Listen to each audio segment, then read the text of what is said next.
Pistons Live is presented by Cure Auto Insurance. This was one of the best games of the year as far as having just a little bit of everything. Certainly you want to be able to win this basketball game. Pistons had some opportunities to do so, but in the end they fall short, 116-114 in overtime. Gritty effort. You tip your cap to what Dallas was able to do throughout. Johnny Kane, Greg Kelser here with you. Seconds. Well, my initial feeling is one of sadness for the Pistons because they fought their absolute hearts out. They lose Asar Thompson. He gets ejected early in the game. Eventually, Duncan Robinson bumps knees, and he's out for the remainder of the game. They couldn't shoot tonight. Right. I mean, to a team, to a man, they shot the ball poorly. But, folks, they had 25 offensive rebounds. That tells you they were going after it. They were working hard. And some nights you're not going to hit all your shots. But they were still determined. They had 30 second chance points. That's what kept them in the game. Sure. A whopping 122 shots. When's the last time you've seen 122 shot attempts in a game? That's it.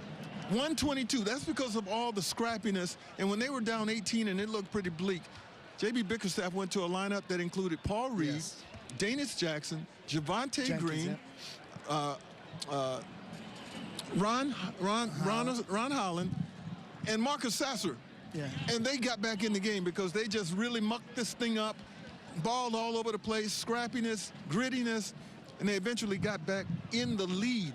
So it was a real gutsy game. And when you have things like that happen to you and you fight, you're just not going to lose, you're not going to go down.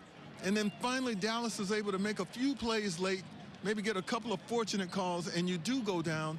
It just rips your heart out. Yeah. And that's the way I feel right now. Yeah, but I thought you encapsulated the game very well just now because, and we'll get into all the highlights here, but it is still raw. It's emotional, you know, and these guys fought so hard.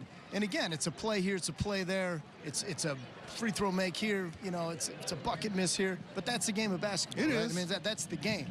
Dallas is feeling good about walking out of here, you know, being able to get a win, surviving, and the Pistons did everything they could, and it just didn't go their way tonight. I want to get to the overtime session here because the Pistons obviously fought valiantly to get it to OT. And then obviously when you get the fresh five, anything can happen from that point on. I thought the Pistons did a magnificent job against Anthony Davis for the majority of the game. He is AD. He's a problem. And AD, you know, obviously had a couple of big buckets there in that overtime session in our Xfinity highlights. And then they were able to do just enough to get it. That he normally hits rim off. That three-pointer was halfway down. This was the last possession for the Pistons.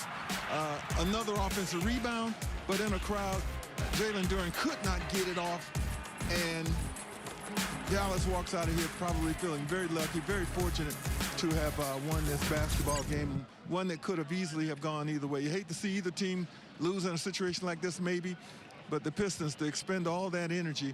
But again, you know, the silver lining is you learn even more about yourself. Sure. And your ability to overcome adversity. Danis Jenkins, I'm not even sure he was going to play tonight. But once he got in, he never had to come out. So they took him out for like one possession. It was a defensive play near the end of the regulation. But he was fantastic. Holland was fantastic. Sasser, in the few minutes he played, was a part of that comeback effort. And, of course, Cade Cunningham, all these guys from the state of Texas, they put on a good show. They didn't disappoint the people that came to cheer for them. No, this is a great NBA game. I mean, you know, and again, you play 82 of these. Some of these are going to sting pretty bad.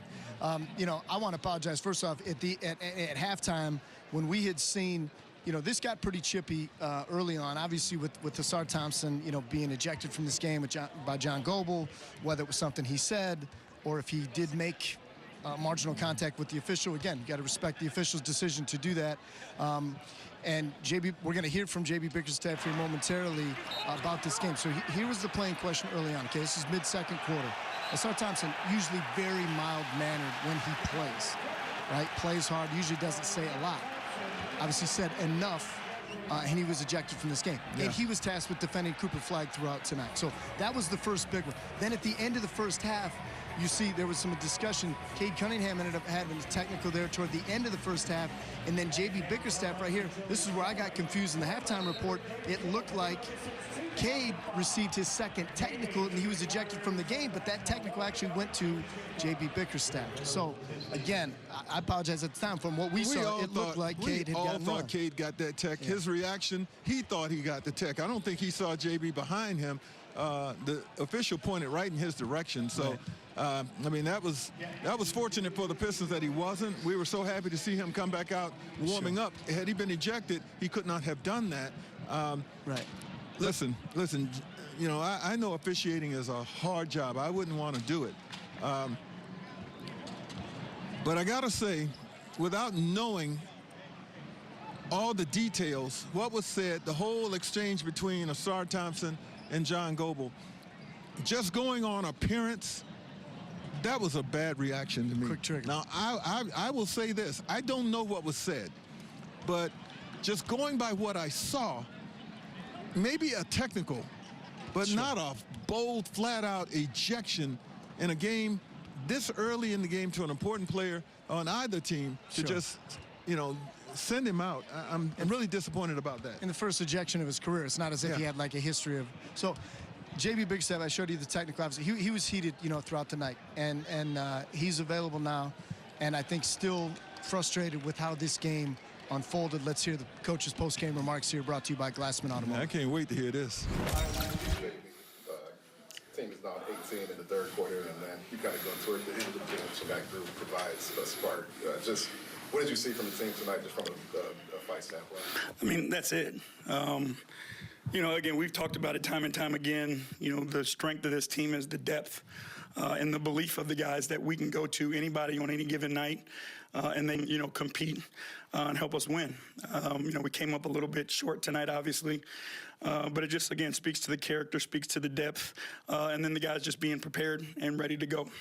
Coach, along those same lines, and not trying to get you in trouble or anything, but how do you go about coaching when there's a lot of frustrations and emotions going on, especially like what we saw in the first half? Yeah, well, first of all, you know, I mean, like let's address that. Okay, let's address that. So a referee makes a comment to me about night by night, this is how our interactions are. So that says to me that the referee is coming into the game not being objective, okay?